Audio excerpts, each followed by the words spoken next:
Yo, what's up mga ka-inner child? Today, pag-uusapan natin kung bakit magandang piliin ang mga articulated dolls. Unang-una, ang articulation ay maraming joints. May movement sa leeg, sa balikat, sa siko, sa palms, sa bewang, sa tuhod, at minsan pati sa paa.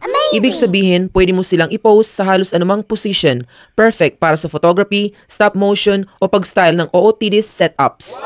At itong mga Sian Princess dolls, kaya nilang magdo ng dynamic poses na hindi kayang gawin ng regular Barbies. Perfect para sa flat lace, toy photography at syempre, Instagram content.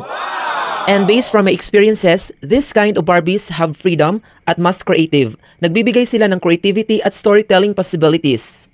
They can also give scenes to mini dioramas. Kapag articulated ang Barbie mo, mas marami kang pwedeng gawing miniature scenes, parang may sarili kang movie cast sa bahay. Whether gusto mo ng fashion shots, adventure scenes, or casual everyday life, photos, go lang! If you want to talk more about Barbie content, mag-follow ka lang sa page ko. Bye!